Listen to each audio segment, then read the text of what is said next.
In March 2021, Secretary Blinken accused China of the crime of genocide for its alleged treatment of the Uyghur minority, but he didn't accuse them of killing on any mass scale or forcible transfer. Now we see with Israel's military assault on Gaza, something like every 200 people in the Gaza Strip has been eliminated. Over 4,000 children killed.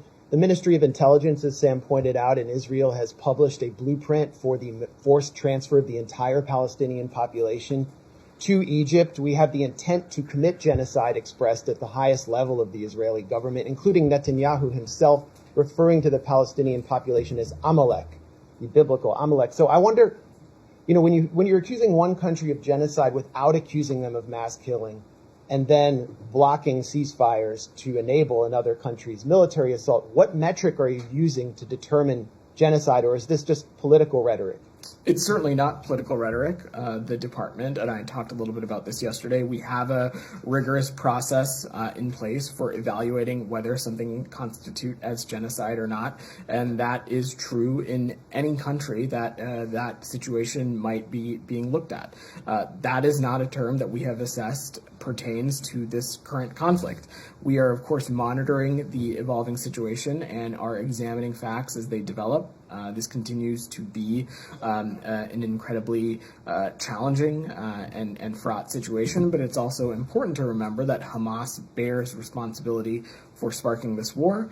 They have brought this tragic war to Gaza. Okay, well, President Biden has accused the Russian government of genocide for its actions in Ukraine, where in 2 years it has killed as many civilians as Israel has killed in 1 month in the Gaza Strip. So how do you account for that disparity where you're assisting one country and accusing the other of genocide when the country you're assisting has systematically killed so many more people in 1 month? Those circumstances are totally and completely not the same, and to make a comparison like that, candidly, is incredibly inappropriate. We have been, please don't interrupt me. We have been, have raised directly with the Israeli government about the need to distinguish between Hamas terrorists and Palestinian civilians. This is something that the secretary has raised directly on his travels. We even laid out that we believe that there are commitments that can be made additionally on dealing with protecting civilian life more effectively. And we're watching very closely to make sure that happens. But you've referred to Palestinian civilians as human shields. Doesn't that blur the distinction between civilians and militants? We have not referred to Palestinian civilians as human shields. We have said that